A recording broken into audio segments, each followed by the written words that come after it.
those things actually happen. The trouble is I can't tell which ones happen and which ones don't. But that doesn't matter much. I can't remember what I had for breakfast either. In fact, I'm not sure I had any breakfast. But that was a wonderful introduction. I appreciate that so much, Mr. Secretary. Despite what you may have heard rumors around here, even though it's been a while, I've been around the country a while, it was not true that I was there at the invention of the wheel. That happened 2 years before I was born. Most of you know, when you get in a situation like this and being awarded a distinguished honor like you give me tonight, you spend a lot of time talking about how all the people have helped you get there. And I'm not going to disappoint you. I'm going to talk about that too a bit. You have to. You realize you couldn't have done it alone. And the first person I want to honor in that regard would be my wife. Those of you knew Betty, many of you knew her. She died about a year ago at this time. We've been together 71 years, been married 69 years.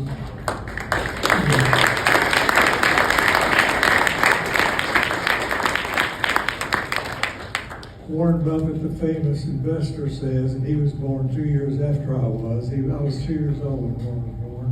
Didn't know him, of course. But he says a lot of wise things, they tell me. And one of the things he says is that since the selection of a spouse is the most important decision you'll ever make in life, you want to make sure you get somebody better than you and they don't find out about it for a long time. Those of you who know Betty realize that she didn't discover it for a long time. Fortunately, she ever discovered it. Anyway, I couldn't have done it without her, and I want to tribute to her. Then I want to give a tribute to those of you around the room. As I look around, about half the people here, I think I've worked with one time or another. Paul mentioned some of them, but just either rubbing shoulders, you work for me, or I work for you, somehow or another. And all of you were smarter than me. That's the thing that's remarkable about it. The thing that I was smart at was being able to spot you and get you on board or to work with you and not be threatened with the fact that you're smarter than I am. That's my one talent. And it was really a pleasure to get somebody that you knew could handle it and would get the work done. So I want to appreciate those things, and I look around, I see people like Bob Skinner and Emil Frankel and Paul Whitfield and Gloria Schindler and how I'm in trouble, I started that. Wayne Kittleson and guys, everybody, the secretary here, I've rubbed shoulders with so many people that have been just remarkable people. It's been pounds of great folks.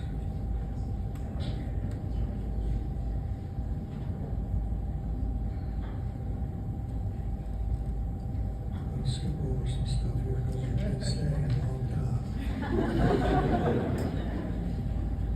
I do want to recognize the Eno Foundation as a little gem of an organization, an enterprise that has turned out good, and I owe special thanks to in ways that even my family has not heard. It's a bookend to my career, really. Eno was there when I started, and now here they are at the twilight, and they were there in the middle. And you probably don't know about it, but I got to tell you about this story. It was back in 1953, and I'm not sure I can read it. It's too dark up here, but I'm trying to. Your voice goes, and then you can't hear, and then my wife and I were going to smoke signals we couldn't see, so.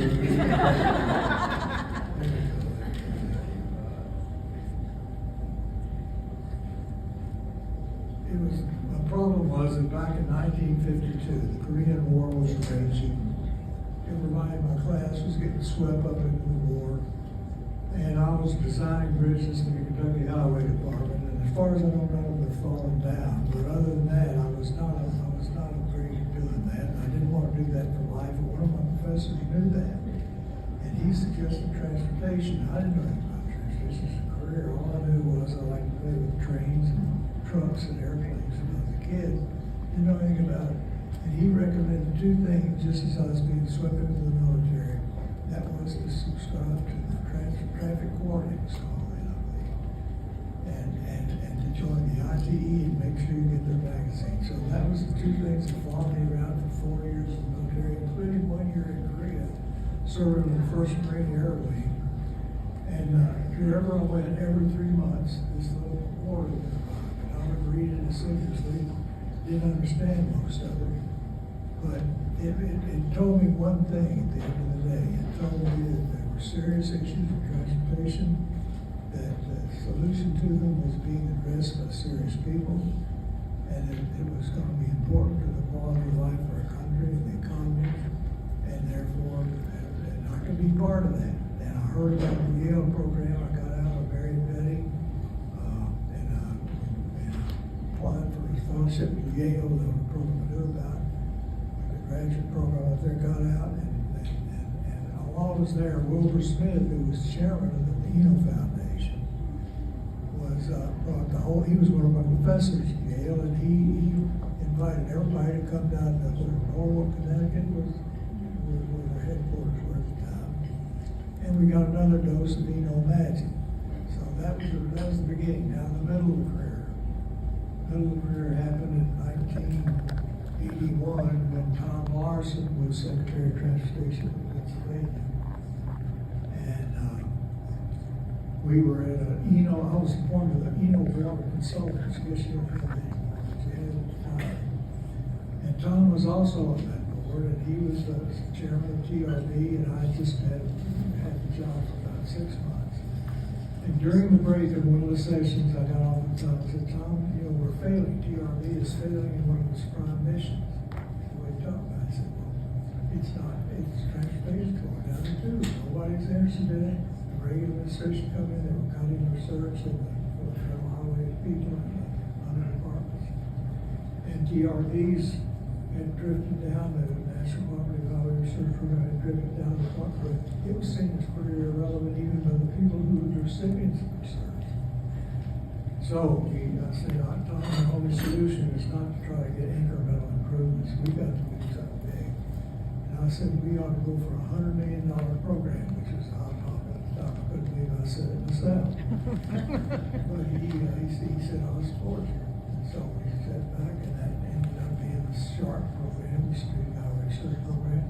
It turned out to be hundreds of millions of dollars of research and innovation. And in fact, the result has been that we have many of the improvements and innovation that we have in the way we design asphalt pavements, the way we clear snow off the road. I'm not sure that's a good advertisement, but it would be even worse if we hadn't done it like that. There were other innovations that are revolutionizing the industry today, and that came from, was Eno vital to that? I don't know. What had happened without Eno? I don't know. All I know for sure is it was a successful program. And success has 1,000 fathers, they say, and whereas failure is an orphan. So as far as I know, Eno was a vital ingredient to making that happen. So finally, now here at the tail end of my career, I get this honor, and I appreciate each one of them to recognize Eno for its contribution to my career. And it's a great organization that is a small organization, but it finds niches where it can make a difference. And successful doing that made a big difference in my life. Thank you very much.